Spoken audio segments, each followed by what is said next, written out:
యోగాతో బరువు తగ్గటం సులభం కేవలం 21 రోజుల్లో.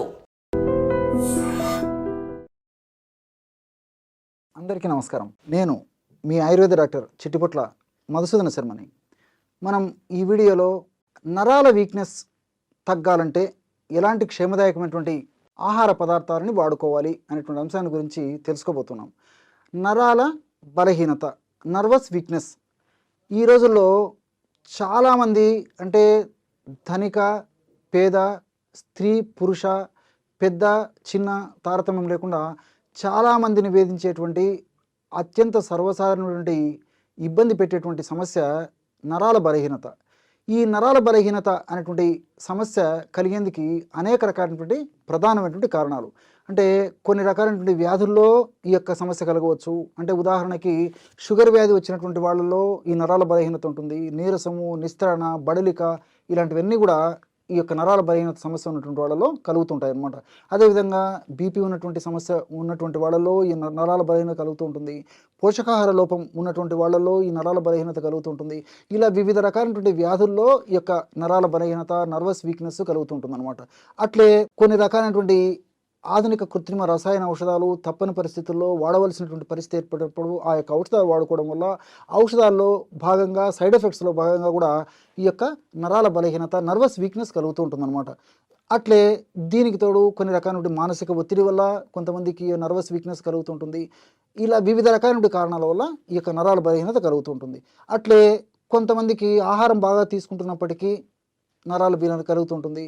కొంతమందికి పరీక్షలు చేసినప్పుడు స్పష్టంగా ఈ కారణాల వల్ల నరాల బలహీనత కలుగుతుందని తెలిస్తే కొంతమందికి ఎలాంటి స్పష్టమైనటువంటి కారణాలు కూడా ఈ పరీక్షల వల్ల మనకు తెలియదన్నమాట. ఇలా వివిధ రకాలైన కారణాల వల్ల ఈ నరాల బలహీనత కలిగినప్పుడు నీరసము, నిస్త్రణ, బడలిక, కాళ్ళు చేతులు విపరీతమైన పోట్లు, సలుపులు, బాధ, చిన్న పనికే అలసిపోవడము, ఈ విపరీతమైనటువంటి నీరసం ఉండేటువంటి పరిస్థితి ఏర్పడుతూ ఉంటుందన్నమాట. మరి ఈ యొక్క పరిస్థితిని చక్కదిద్దేందుకు కొంతమంది రకరకాల ప్రయత్నాలు చేస్తుంటారు. అంటే కొంతమంది కాఫీ, టీలు విపరీతంగా తాగుతుంటారు అనమాట. ఇవి తాత్కాలికంగా కొన్ని ఉత్తేజాన్ని కలిగించినప్పటికీ మరి దీర్ఘకాలం పాటు వాడడం వల్ల క్షేమదాయకం కాదు, ఆరోగ్యదాయకం కాదు, ఆమోదయోగ్యం అంతకన్నా కాదనమాట. మరికొంతమంది ఏం చేస్తారంటే నరాల బలహీనత తగ్గేందుకు విపరీతంగా స్వీట్స్ వాడుతుంటారు అనమాట. ఇవన్నీ కూడా మరి అలవాటు పడడం వల్ల, హ్యాబిట్ కావడం వల్ల ఒక్కొక్కసారి ఏమవుతుందంటే వ్యసనంగా మారేటువంటి పరిస్థితి కూడా ఏర్పడుతుంది. కాబట్టి మరి సమస్యను గుర్తిరిగి సమస్యను చక్కదిద్ది ఆ సమస్య నుంచి బయటపడడం చాలా చాలా అవసరం. ఈ నరాల బలహీనత, నరాల వీక్నెస్, నర్వస్ వీక్నెస్ అనేటువంటి ఈ యొక్క సమస్య తగ్గేందుకు మరి ఎలాంటి క్షేమదాయకమైనటువంటి ఔషధాన్ని వాడుకోవాలంటే రోజు ఒక్కసారి ఉదయం కానీ, సాయంత్రం కానీ, రాత్రి కానీ మీకు ఎప్పుడు వీలైతే అప్పుడు నేను చెప్పినటువంటి ఔషధాన్ని కొన్నాళ్ళ పాటు వాడుకోండి. ఎలాగంటే 100 మిల్లీలీటర్ల నీళ్లు తీసుకోండి. 100 మిల్లీలీటర్ల నీళ్ళల్లో 2 లేదా 3 లవంగాలను నలగొట్టేసేసి అందులో వేసేయండి. అదేవిధంగా ఒక 10 తులసాకులు అందులో వేసేయండి. వీటితో పాటు ఒక చిటికెడు పచ్చకర్పూరం, బాగా గుర్తుపెట్టుకోండి. హారతి కర్పూరం కానీ, ఉంట కర్పూరం కానీ వాడకూడదు. పచ్చకర్పూరం అంటే మనం సువాసన ద్రవ్యంగా, ముఖ్యంగా ఆహార పదార్థాల్లో, వంటకాల తయారీలో పచ్చకర్పూరం వాడుతుంటాం. అంటే లడ్డూ తయారీలో కానీ, పాయసం తయారీలో కానీ, హల్వా తయారీలో కానీ, ఇలాంటి స్వీట్ల తయారీలో వాడుతుంటాము. కాబట్టి ఈ పచ్చకర్పూరాన్ని మనం కడుపులోకి వాడేటప్పుడు వాడుకోవాలన్నమాట. ఒక చిటుకు పచ్చకర్పూరం వేసేసి మూత పెట్టేసేసి 15 నిమిషాలు అలాగే ఉంచేసేసి తర్వాత ఆ యొక్క పదార్థం అంటే తులసాకులు వాటిని తినేసేసి మిగతా నీళ్ళని తాగేసారనమాట. ఈ విధంగా చేయడం వల్ల ఈ నరాల బలహీనత, నర్వస్ వీక్నెస్, నీరసము, నిస్త్రణ, బడలిక ఇవన్నీ కూడా చాలా త్వరగా తగ్గేందుకు అవకాశం ఏర్పడుతుంది. ఇది జనరల్గా మీరు పాటించవలసినటువంటి ఆహార ఔషధం, వాడవలసినటువంటి ఆహార ఔషధం. మరి ఆహార పరంగా కూడా జాగ్రత్తలు తీసుకోవాలి. ఈ రోజుల్లో చాలామంది మంచి ఆహారం తీసుకుంటున్నారు. అదేవిధంగా వేళకు నిద్రపోయేటువంటి పరిస్థితి ఏర్పడుతుంది. మంచి ఆహారం తీసుకుంటున్నారంటే వాళ్ళ అభిప్రాయంలో మంచి ఫుడ్ తీసుకుంటున్నామని అనుకుంటున్నారు. కానీ ఆ మంచి ఆహారం అని భావించబడేటువంటి ఆహారంలో కూడా పోషక లోపం చాలా ఉందంటే ఆశ్చర్యం వేస్తుంది. ఇప్పుడు ఈ సందర్భంలో నాకు ఒక విషయం గుర్తొస్తుంది. ఈ రోజుల్లో మనం బియ్యంతో చేసినటువంటి, గోధుమలతో చేసినటువంటి ఆహార పదార్థాలు ఎక్కువగా వాడుతున్నాం. సో పాలిష్డ్ ఫుడ్డు, రీఫైన్డ్ ఫుడ్డే వాడుతున్నాం అనమాట. ఎప్పుడైతే బియ్యాన్ని పాలిష్ పడతాము అప్పుడు అందులో పోషకాంశాలు ఆల్మోస్ట్ మృగ్యం, అంటే కేవలము పిండి పదార్థాలు తప్ప ఏమి ఉండేటువంటి పరిస్థితి ఏర్పడుతుంది, ఏమి ఉండనటువంటి పరిస్థితి ఏర్పడుతుంది. అదేవిధంగా గోధుమలతో తయారు చేసినటువంటి గోధుమ పిండి కానీ, మైదా పిండి కానీ వీటిలో కూడా పాలిష్డ్ సో అందులో కూడా కేవలం పిండి పదార్థాల ప్రభావం తప్ప మనకి ఈ యొక్క పోషకాంశాలు ఉండవన్నమాట. దీంతోపాటు మరి బొంబాయి రవ్వ, గోధుమ నూక ఇలాంటివి కూడా ఆల్మోస్ట్ అందులో కూడా ఈ యొక్క పోషకాంశాలు ముఖ్యంగా సూక్ష్మ పోషకాలు ఉండవన్నమాట. కాబట్టి మరి ఈ రోజుల్లో జాగ్రత్త పడడం కొంతమందికి సాధ్యం కాదు, ఎక్కువ శాతం మంది కూడా సాధ్యం కానటువంటి పరిస్థితి కూడా ఎదురైంది. కాబట్టి మరి వీలైనంత వరకు ముడి బియ్యంతో చేసినటువంటివి, ముడి గోధుమలతో చేసినటువంటి ఆహార పదార్థం తీసుకోవడం ద బెస్ట్ ప్రాసెస్, ప్రాక్టీస్ చేయడం మంచిది. తప్పని పరిస్థితుల్లో దీనికి ప్రత్యామ్నాయంగా ఏం చేస్తారంటే తవుడు. సో సర్వసాధారణంగా పూర్వకాలం అయితే తవుడు ఉన్నటువంటి అంటే బియ్యము ముడి బియ్యం వాడేవాళ్ళు కాబట్టి ఆ రోజుల్లో ఈ నరాల బలహీనత ఉండేది కాదు. కానీ ఈ రోజుల్లో మనం అస్సలైనటువంటి పోషకాంశం ఉన్నటువంటి ప్రధానమైనటువంటి వాటిని కూడా పక్కన పెట్టేసేసి కేవలము పిండి పదార్థం ఉన్నటువంటి బియ్యాన్ని, గోధుమలు వాడుకోవడం చేతనే ఈ పద్ధతి కలుగుతుంది. కాబట్టి మైక్రోన్యూట్రియంట్ సూక్ష్మ పోషకాలు తవుడులో విపరీతంగా ఉంటాయి. కాబట్టి మరి ఆ తవుడును మనకు మార్కెట్లో కూడా దొరుకుతుంది. కాబట్టి తవుడును తెచ్చుకొని ఏదో ఒక రూపంలో రోజు 1 నుండి 2 చెంచాలు మనం పులకాల్లో తవుడు కలుపుకోవచ్చు, తవుడు పొడి. అదేవిధంగా అన్నంలో కలుపుకొని తీసుకోవచ్చు, స్వీట్స్లో కలుపుకోవచ్చు, పాలల్లో కలుపుకోవచ్చు, మజ్జిగలో కలుపుకోవచ్చు. లేకపోతే తవుడు తర్వాత ఖర్జూరం కాస్త తేనె కలిపేసేసి ఉంటలాగా చేసుకుని రోజు ఒక ఉంట తీసుకోవచ్చు. ఇలా ఏదో ఒక పద్ధతిలో తవుడును వాడుకోవడం వల్ల ఇంచుమించు 40 రోజులు రెగ్యులర్గా వాడుకోవడం వల్లనే చాలా అద్భుతమైనటువంటి ఫలితాలు కలిగినట్లు చాలామంది ఫీడ్బ్యాక్ ద్వారా కూడా మాకు తెలుస్తుంది అనమాట. కాబట్టి తవుడును తప్పనిసరిగా ఆహారంలో ఒక భాగంగా చేసుకుంటే చాలా వరకు చాలామందిలో 100లో 99% మందిలో కూడా ఈ యొక్క నరాల బలహీనత సమస్య నుంచి చెక్ పెట్టడానికి అవకాశం ఏర్పడుతుంది. కాబట్టి ఫ్రూట్స్ జ్యూసెస్లో కూడా ఈ తవుడు వాడుకోవచ్చు. తర్వాత స్ప్రౌట్స్ మొలకెత్తిన విత్తనాల్లో ఈ తవుడు వాడుకోవచ్చు. కాబట్టి మీకు ఎలా వీలైతే అలాగా రోజు 1 నుంచి 2 టీ స్పూన్లు ఈ తవుడును మాత్రం ఖచ్చితంగా వాడేటువంటి అలవాటు చేసుకోవడం వల్ల ఈ నరాల బలహీనత ఉన్నటువంటి సమస్య తగ్గిపోతుంది. భవిష్యత్తులో కూడా ఈ నరాల బలహీనత సమస్య రాకుండా ఉండేందుకు అవకాశం ఏర్పడుతుంది. ఎందుకంటే ఇక్కడ మరొక విషయం కూడా నాకు గుర్తొస్తుంది. ఇప్పుడు మనం ఆహార పదార్థాల్లో భాగంగా విపరీతంగా ఆహారం తీసుకుంటున్నాం. చాలామంది 100లో 99% మంది కూడా జరిగేది ఇది. మరి కడుపు నిండా అన్నం తినేటువంటి పరిస్థితి ఏర్పడుతుంది. రోటీ, చపాతీ లాంటివి కూడా ఎక్కువగా తీసుకునేటువంటి పరిస్థితి ఏర్పడుతుంది. ఇవన్నీ కూడా పిండి పదార్థాలు. పిండి పదార్థాలు తీసుకున్నప్పుడు సహజంగా పిండి పదార్థాల వల్ల శక్తి వస్తుందని చెప్పేసి మనకు సర్వసాధారణంగా తెలిసినటువంటి విషయం. కానీ పిండి పదార్థాలు మనం తీసుకున్నప్పుడు ఆ పిండి పదార్థాలు శక్తిగా మారడానికి కొన్ని విటమిన్స్ అవసరం అన్నమాట. B1, B6, B12 ఇలాంటివన్నీ కూడా అవసరం. కాబట్టి మరి ఇలాంటి పోషక ద్రవ్యాలన్నీ ఉన్నటువంటి పదార్థాలు కావాలంటే మనం తవుడు ఇలాంటివి వాడుకోవాలన్నమాట. ఇలాంటివి నేను చెప్పినట్లు ఈ స్ప్రౌట్స్ ఇలాంటివన్నీ వాడుకోవడం వల్ల ఈ మైక్రోన్యూట్రియంట్స్ ప్రాబ్లం కూడా లేకుండా ఉంటుంది. కాబట్టి నరాల బలహీనత, నీరసం, నిస్తరణ కూడా తగ్గిపోతాయి. అంతేకాకుండా ఈ నరాల బలహీనత తగ్గాలంటే విటమిన్ D బాగా ఉండేట్టు చూసుకోవాలి. విటమిన్ E లోపం లేకుండా బాగా ఉండేట్టు చూసుకోవాలి. వీటికి తోడు నేను చెప్పినట్టు B1, B6, B12 ఈ 5 పదార్థాలు, ఈ 5 ముఖ్య అంశాలు, సూక్ష్మ పోషకాలు శరీరంలో సమృద్ధిగా తగినంత ఉన్నప్పుడే ఉన్నటువంటి నరాల బలహీనత సమస్య త్వరగా తగ్గిపోతుంది. భవిష్యత్తులో మళ్ళీ నరాల బలహీనత సమస్య రాకుండా ఉండేందుకు కూడా నేను చెప్పినటువంటి పద్ధతిలో ఈ విధి విధానాలు పాటించడం వల్ల కలుగుతుంది. పసుపులో ఉన్నటువంటి అద్భుత ఔషధ గుణాలు అనేటువంటి అంశాన్ని గురించి తెలుసుకోబోతున్నాం. పసుపు వేలాది సంవత్సరాల నుంచి భారతీయ నాగరికతతో సనాతన కాలం నుంచి కూడా ముడిపడినటువంటి పసుపుతో ముడినటువంటి జీవన విధానం భారతీయుల జీవన విధానం. పసుపును మంగళకర ద్రవ్యంగా భావించడం వలనే పూజాది కార్యక్రమాల్లో పసుపును వాడడం, అదేవిధంగా నోములు, వ్రతాలు, పెళ్ళిళ్ళు, పేరెంటాలు ఇలాంటి కార్యక్రమాల్లో పసుపును వాడడం, ఇలాంటి సందర్భాల్లో కూడా పసుపును మనం వాడుతూ ఉంటాం అన్నమాట. అంతేకాకుండా మంగళప్రదమైనటువంటి ద్రవ్యమైనటువంటి ఈ పసుపును సౌందర్యమైనటువంటి పరమైనటువంటి ఇబ్బందులు ఎదురైనప్పుడు ఒక సౌందర్య సాధనంగా పసుపును వాడేటువంటి సాంప్రదాయం మన భారతదేశంలో ఉంది. అంతేకాకుండా వివిధ రకాలైనటువంటి అనారోగ్య సమస్యలు మనల్ని చుట్టుముట్టినప్పుడు ఆ పసుపును మనం సద్వినియోగం చేసుకోవడం వల్ల ఆ అనారోగ్య సమస్యల నుంచి కూడా బయటపడవచ్చు.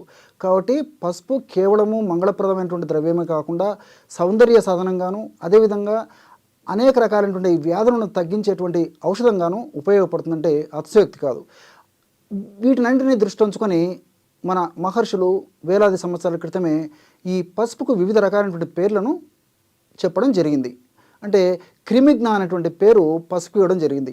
అంటే అనేక రకాలైనటువంటి క్రిములను హరింపజేసేటువంటి అత్యంత శక్తివంతమైనటువంటి పదార్థాలు ఇందులో ఇమిడి ఉండడం చేత క్రిమిజ్ఞ అనేటువంటి పేరు దీనికి పెట్టడం జరిగింది సంస్కృతంలో. అట్లే యోషత్ ప్రియ అనేటువంటి మరొక పేరు కూడా ఉంది. అంటే స్త్రీలకి ఇష్టమైనటువంటిది కాబట్టి యోషత్ ప్రియ అనేటువంటి పేరు ఈ యొక్క పసుపుకి ఉందన్నమాట. అట్లే కాంచని అనేటువంటి మరొక పేరు కూడా ఉంది. అంటే కాంచని అంటే బంగారు వర్ణంతో ఈ పసుపు ఉండడం చేత కాంచని అనేటువంటి పేరు ఉందన్నమాట. ఈ పసుపుని హల్దీ అనేటువంటి పేరుతో మామూలుగా హిందీలో పిలుస్తుంటారు, టర్మరిక్ అనేటువంటి పేరుతో ఇంగ్లీష్లో పిలుస్తుంటారు అనమాట. సర్వసాధారణంగా సంస్కృతంలో అయితే వైద్యపరంగా ముఖ్యంగా హరిద్ర అనేటువంటి పేరుతో, రజని అనేటువంటి పేరుతో కూడా పిలుస్తూ ఉంటారనమాట. మరి ఈ యొక్క పసుపుని వివిధ రకాలైనటువంటి అనారోగ్య సమస్యలకి మనం ఎలా వాడుకోవాలంటే, ముఖ్యంగా అలర్జీకి సంబంధించినటువంటి సమస్యల గురించి మనం ఆలోచించినట్లయితే ముక్కు దిబ్బడగా ఉండడము, ముక్కులు దురదగా పెట్టడము, ముక్కుల నుంచి రసీలాగా కారుతుండడము, తర్వాత ముక్కు నుంచి గాలి సరిగ్గా ఆడకపోవడము, అట్లే ఈ యొక్క ప్రభావం చేత కళ్ళు దురదగా ఉండడము, కళ్ళు ఎర్రగా ఉండడము, కళ్ళు నుంచి నీళ్లు కారుతూ ఉండడము, తుమ్ములు వస్తూ ఉండడము, ముఖ్యంగా రాత్రిపూట గాలి ఆడకుండా శ్వాసతో ముక్కు ద్వారా శ్వాస తీసుకోవడం వదలడం చాలా ఇబ్బంది ఉండడము, ఇలాంటి అనేక లక్షణాలు కలుగుతుంటాయి అన్నమాట.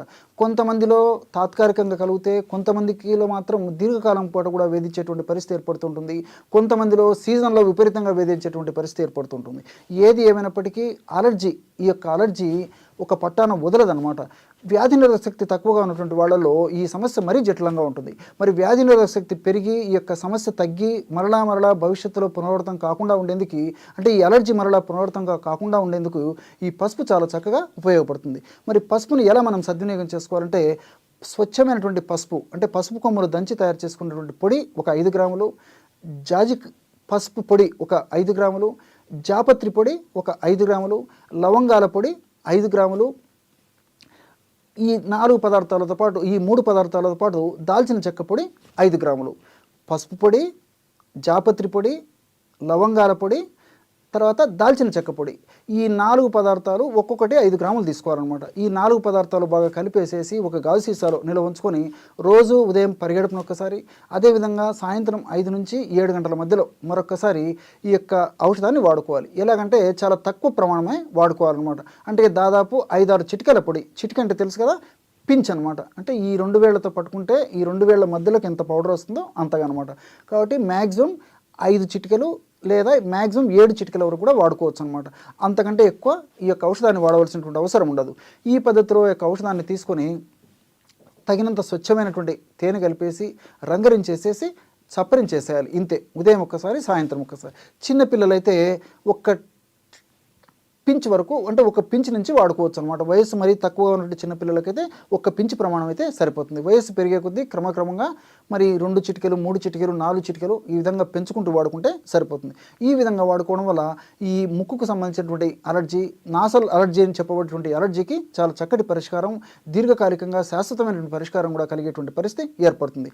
అదేవిధంగా మధుమేహం, షుగర్, డయాబెటీస్, మరి ఈ చక్కెర వ్యాధి, ఈ యొక్క చక్కెర వ్యాధి లేదా మధుమేహ వ్యాధి వచ్చినప్పుడు ఆ సమస్య కొంతమందిలో తగ్గకపోవడం జరుగుతూ ఉంటుంది, అంటే నియంత్రణలో రాకపోవడం జరుగుతుంది.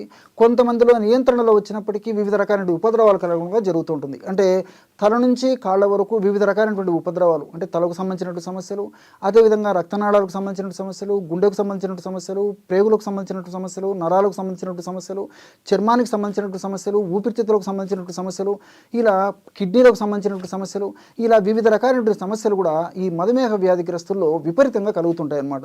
మరి ఈ యొక్క సమస్య రాకుండా ఉండేందుకు, అదేవిధంగా మధుమేహం నియంత్రణ ఉండేందుకు కూడా ఈ పసుపు చాలా చక్కగా ఉపయోగపడుతుంది అనమాట. ఎలా వాడుకోవాలంటే, పసుపు కొమ్మలను దంచి తయారు చేసుకున్నటువంటి చూర్ణం ఒక 100 గ్రాములు తీసుకోండి. అట్లే ఉసిరిక చూర్ణం, ఆమ్ల చూర్ణం ఒక 100 గ్రాములు తీసుకోండి. ఈ 2 పదార్థాలు బాగా కలపడం వల్ల 200 గ్రాముల ఔషధం తయారవుతుంది అనమాట. ఈ ఔషధాన్ని ఒక గాజు సీసాలో నిల్వ ఉంచుకొని రోజు ఉదయం ఒక్కసారి, సాయంత్రం ఒక్కసారి, ఆహారం తర్వాత అంటే ఒక 10 నిమిషాల తర్వాత ఒక 50 ml నీళ్ళలో ఒక 1/2 టీ స్పూన్ వరకు మ్యాక్సిమం, అంటే 2 నుంచి 3 గ్రాముల వరకు తీసుకోవాలి. మ్యాక్సిమం అంతకంటే అవసరం ఉండదన్నమాట. కాబట్టి 2 నుంచి 3 గ్రాముల వరకు ఆ యొక్క చూర్ణాన్ని నీటిలో కానీ లేదా కాస్త మజ్జిగలో కానీ కలిపి తీసుకుంటుండాలన్నమాట. ఈ విధంగా తీసుకోవడం వల్ల మధుమేహం నియంత్రణలో ఉండడమే కాకుండా మధుమేహం వల్ల వచ్చేటువంటి ఉపద్రవాలు కూడా త్వరగా తగ్గేందుకు అవకాశం ఏర్పడుతుంది. అలాంటి ఉపద్రవాలు రాకుండా కూడా ఈ యొక్క పసుపులో ఉన్నటువంటి వివిధ రకాలైన రసాయన పదార్థాలు, అదేవిధంగా ఉసిరికలో ఉన్నటువంటి రసాయన పదార్థాలు ఉపయోగపడతాయి అన్నమాట. కాబట్టి మధుమేహ వ్యాధిగ్రస్తులు దీర్ఘకాలం పాటు కూడా వాడదగ్గ దివ్యమైనటువంటి క్షేమదాయకమైనటువంటి సైడ్ ఎఫెక్ట్స్ ఏమీ లేనటువంటి అన్ని సైడ్ బెనిఫిట్స్ ఉన్నటువంటి దివ్యమైనటువంటి ఔషధం ఈ యొక్క పసుపు ఉసిరికతో కలిపి తయారు చేసుకున్నటువంటి ఔషధం. అట్లే చర్మ వ్యాధులు తరుణ వ్యాధులు ఉంటాయి, దీర్ఘకాలికమైనటువంటి వ్యాధులు ఉంటాయి. ముఖ్యంగా తరుణ వ్యాధులు అంటే గజ్జి, తర్వాత ఈ దురదలు, ఇలాంటి కొన్ని తరుణ వ్యాధులు ఉంటాయి. అదేవిధంగా సోరియాసిస్, ఎగ్జిమా లాంటి దీర్ఘకాలికమైనటువంటి వ్యాధులు కూడా ఉంటాయి అన్నమాట. లైకెన్ ప్లానస్ ఇలాంటివన్నీ కూడా దీర్ఘ వ్యాధులు. మరి ఈ యొక్క తరుణ వ్యాధులు కానీ దీర్ఘ వ్యాధులు కానీ చర్మ వ్యాధులు ఉన్నప్పుడు ఈ యొక్క పసుపును ఎలా సద్వినియోగం చేసుకోవాలంటే, ఒక 2 లీటర్ల నీళ్లు తీసుకొని 2 లీటర్ల నీళ్ళల్లో ఒక గుప్పెడు వేపాకులు వేసేసి, అంటే స్వచ్ఛమైనటువంటి నీళ్లు తీసుకొని 2 లీటర్ల నీళ్లు ఒక గుప్పెడు వేపాకును అందులో వేసేసి బాగా మరిగించేసేసి, మరిగిన తర్వాత ఒక 50 ml నీళ్లు వడగట్టేసి పక్కన పెట్టుకొని, తర్వాత మిగతా నీళ్ళంతా వడగట్టేసేసి మనం స్నానం చేసేటువంటి ఒక బకెట్ నీళ్ళలో కలిపేసి స్నానం చేస్తుండాలి. అంతే. అంటే ఒక 2 లీటర్ల నీళ్లు తీసుకోవాలి, ఒక గుప్పెడు వేపాకులు, అదేవిధంగా మనం అనుకున్నాం కదా పసుపు కూడా కలుపుకోవాలండి. వేపాకు గురించి చెప్పాను కదా, పసుపు కూడా ఒక టీ స్పూన్ పసుపు కూడా కలిపేసేసి బాగా మరిగించేసేసి, మరిగిన తర్వాత 50 ml నీళ్లు పక్కకు తీసేసి చల్లారిన తర్వాత అది కడుపులోకి సేవించాలి. మిగతా నీళ్ళంతా ఉడగట్టేసేసి ఒక బకెట్ మనం స్నానం చేసేటువంటి నీళ్ళలో ఆ యొక్క ఔషధాన్ని కలిపేసి స్నానం చేస్తుండాలి. చూడండి ఎటువంటి సులువైనటువంటి ఔషధం. రకరకాలుగా యాంటీ హిస్టమిన్స్ వాడుతుంటారు, తప్పని పరిస్థితుల్లో మరి స్టిరాయిడ్స్ వాడేటువంటి పరిస్థితి ఏర్పడుతుంది, రకరకాల పూత మందులు వాడుతుంటారు. వీటి వల్ల మరి అంతంత ఖరీదు పెట్టినప్పటికీ తాత్కాలికమైనటువంటి ఉపశమనం కలుగుతుంటుంది. కానీ చాలామందిలో 190% మందిలో మరి దీర్ఘకాలికమైనటువంటి ఉపశమనం కలిగేటువంటి, దీర్ఘకాలికంగా నిర్మూలన జరిగేటువంటి పరిస్థితి కూడా ఏర్పడదు. కాబట్టి ఇలాంటి క్షేమదాయకమైనటువంటి ఔషధం వాడుకోవడం వల్ల చాలా చక్కటి ఫలితం సిద్ధిస్తుంది. చూశారు కదా ఎన్ని రకాలైనటువంటి ఔషధ గుణాలు ఈ యొక్క పసుపులో ఉన్నాయో మీరు ఈ వీడియోలో తెలుసుకున్నారు కదా. మరొక వీడియోలో మరొక అంశంతో మళ్ళీ కలుద్దాం. అంతవరకు నమస్కారం. మీ Chittibotla. And for more videos, Please subscribe to iDream. Please subscribe to iDream. Please subscribe iDream. And please subscribe to iDream. For more videos, subscribe to iDream. please like, share and subscribe to the channel. Congratulations, iDream. Subscribe to iDream. Subscribe to iDream. So subscribe to iDream Media. iDream की iDream team अंदर की huge congratulations. Please subscribe iDream Media. Please subscribe to iDream. Subscribe iDream. Please subscribe to iDream. iDream అంటే నా కళల ఛానల్ను subscribe చేసుకున్నారు, నోరు తిరుగుతలేదు. మీరైతే గంట గుర్తు కొట్టండి. For more such videos, please subscribe to iDream. Subscribe to iDream. Please subscribe to iDream. Please subscribe iDream Media. Please do subscribe to iDream. Please subscribe to iDream Media. For best entertainment and information, please subscribe iDream. And don't forget to subscribe to iDream.